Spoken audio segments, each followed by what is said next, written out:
jamais venha aqui no canal achando que eu vou dizer assim, ó, o que, que é certo, o que, que é errado, e qual Umbanda pode, qual Umbanda não pode. Isso não sou eu que vou fazer.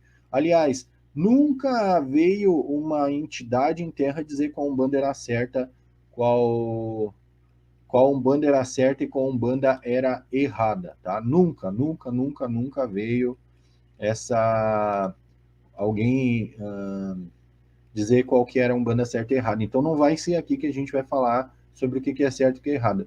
Então cada um segue a sua convicção, a sua vertente. Por isso que eu falo que quando a gente quer debater crença, a gente quer debater fé, é muito complicado. Báculos são o que a gente chama hoje de bacuros, Silvia, que são os ancestrais. A gente fez aquela live falando sobre a ancestralidade banto, são os bacuros, né? Mas lá se chamava baculos. Aqui passou a se chamar bacuros. Ba Isso, então, anteriormente se chamava baculos. Então, vamos lá. Por que, que eu tenho algumas convicções sobre essa questão de orixá e não umbanda? Eu não aceito que o umbandista tem que levar a goela abaixo o conceito de orixá para dentro da Umbanda. Não, não aceito isso, porque Umbanda, a base da Umbanda é entidade, tá? Umbanda é uma religião que trabalha com entidade, não com divindades, tá? Quem trabalha com divindades são os cultos de nação, enfim. Umbanda, ela trabalha com entidades. E mesmo que a Umbanda lá no início fosse uma religião que tratasse das divindades, a gente precisa entender o seguinte: nós precisamos enxergar a diáspora africana como ela foi realmente geograficamente falando, tá? Os povos iorubás, né? Quem falava de orixá na época da escravidão, os povos iorubás eles tinham como rota mais próxima o nordeste do Brasil, tá? A gente sabe que a Umbanda surge em 1908 no Rio de Janeiro, né? Então, os povos que se chamavam, antigamente se falava mais e chamava de cabindas, né, da África subsaariana, eles tinham como local mais próximo, o porto mais próximo, o Rio de Janeiro, tá? Aquele povo, né, que era de grande maioria de etnia banto, né, da linguística banto, eles, a maioria veio para o Rio de Janeiro e para o sul do Brasil.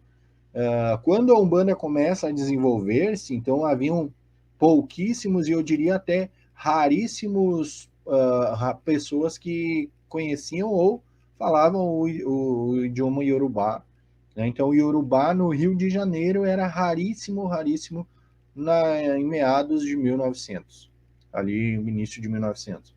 Então, por isso que às vezes eu tenho uma certa resistência nesses quesitos, né? Aí.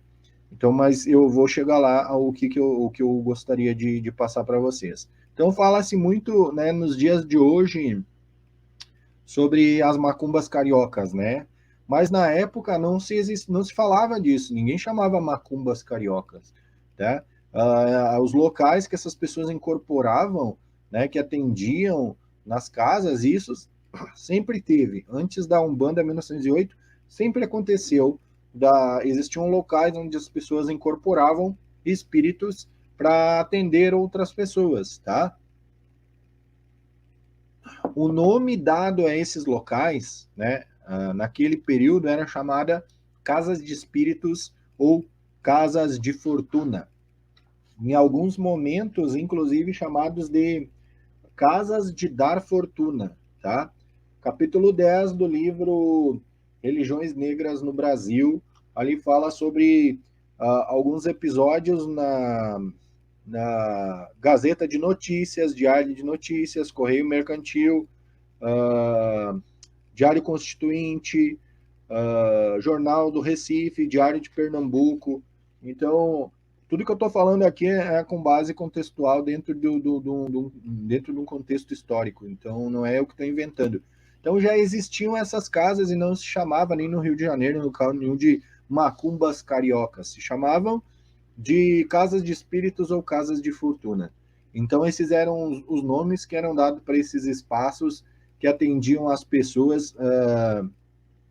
Isso tu vai procurar, como eu disse, nos jornais, nos anúncios daquelas datas, né, lugares como essas casas de espíritos ou casas de fortuna, tá?